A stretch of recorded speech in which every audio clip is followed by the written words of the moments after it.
kind of thrilling to see where she wrote poems. I think it's kind of cozy. I also kind of like that it feels like a home, even though it's very old-fashioned. It's not exactly what I would like to live in. It still kind of feels very homey. I liked it. I liked it was really bright. It seemed with the big windows, and it was neat to see the view that she would have seen and where her desk was and what she would have seen as she looked out across the town. What are yourselves? I love the wallpaper. Yeah, same with the wallpaper. What was it about the wallpaper? Roses. I like roses a lot. Yeah. A few years ago, the board realized that we had to take down the vastly overgrown and diseased and dying hemlocks that bordered the property. And so we did that. And in the process, we planted a new hedge and erected a new fence, which is an exact replica of the one that was here when Emily lived here. And I've always wondered if the 12,000 people who come to visit us each year ever admire the fence, or do they just rush up the driveway to get to the place they really want to be, which is Emily's bedroom.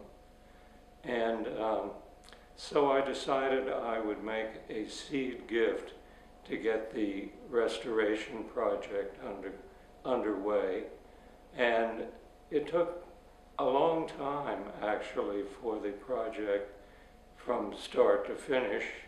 And I had to realize that in an historic building, it takes a lot more time to do things than if anybody decided they would hang some new wallpaper in a bedroom.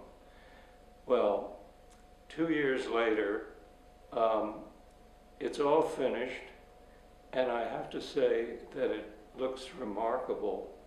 And I can now see Emily in this bedroom writing at her little desk and storing her poems in that little bureau. And I think everybody has a much different impression of what this bedroom meant to her than we did beforehand.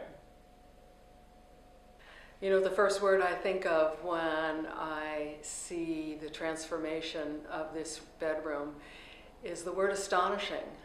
I'm just astonished by the transformation from the blank canvas to a room full of color and energy. It just transforms, I think, our understanding or our possibilities of understanding Dickinson and her work. You know, I've been in this room many times over the years, as a visitor, as a guide, as an actor, and I really think that now I realize that the blankness of these walls kind of inhibited our understanding of her place in her time, her connection to her contemporary world of custom, of fashion, and of taste. And so now we can understand her life, her world, and then perhaps her work with far greater authenticity. The wallpaper is fabulous, and the room comes alive now with the curtains and the wallpaper and the pictures that were here when she was here, the beautifully reproduced desk and bureau. It's just, and the original bed. It's just wonderful. I can see her here. I can feel her presence. You can. They can. The image that comes up to me standing here now is of the Parthenon, of how we all think of the Parthenon as white, and how, in fact, you can now see in lots of museums little replica models of what the Parthenon looked like when, in ancient Greece, when it was actually painted all sorts of spectacular, gaudy colors.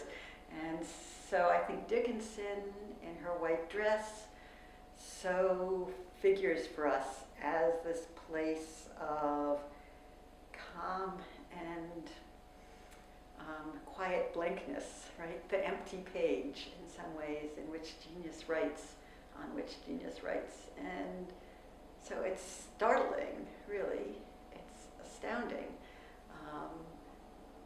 to know that her walls were not the pale and bland walls that they were until a few weeks ago, but were full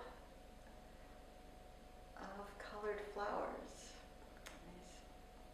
I know these are more rose-like, but I keep looking at them. I keep thinking of that line of Keats about purple globed peonies, and that sense of the richness and fullness of the natural world. Well, to repeat my initial reaction, well, this is eye-opening.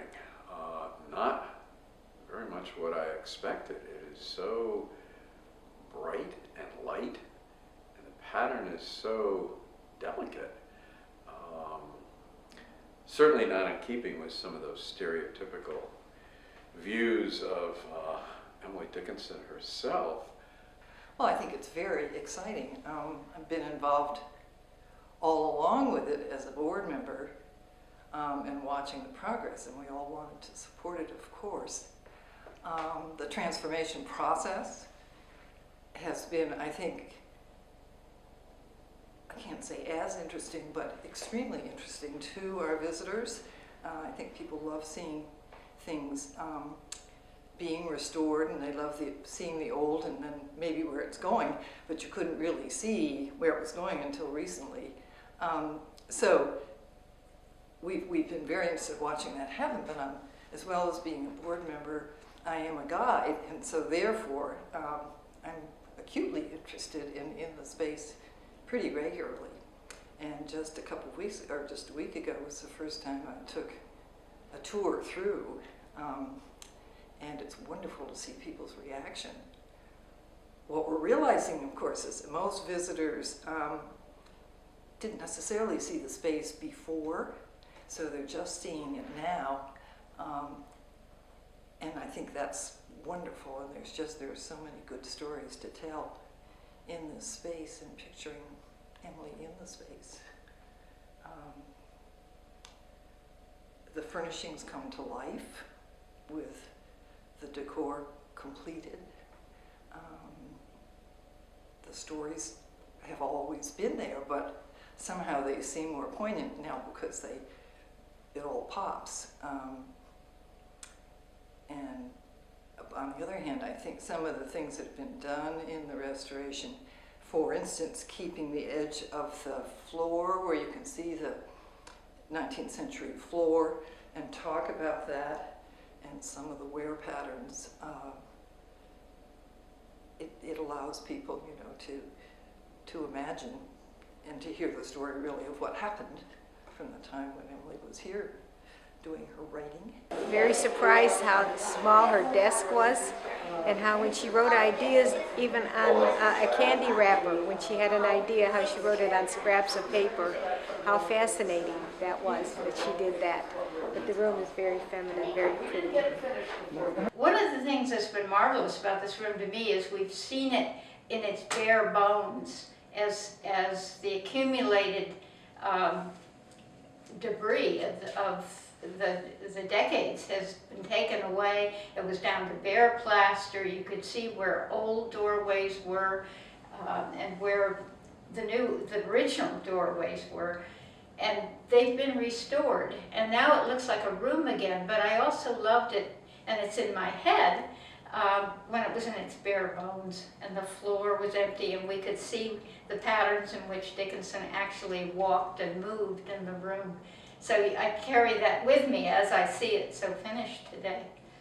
It's also very nice to have at least one room in this house, in part to compare and contrast with the evergreens next door, with how it probably appeared during that later 1800s.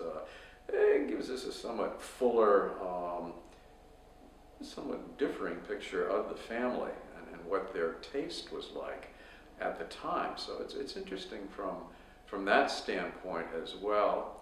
And it provides an opportunity with the sample, the original sample of the wallpaper that was recovered and the kind of work that was done over the past 2 years about how one goes about researching and meticulously restoring an interior of this sort. No, it's brand new, so I don't know what it changes, but I know it does help us to break through, again, that sort of New England nun myth about Dickinson, the white dress lady, the isolate recluse, and to see more of her bubbling joy.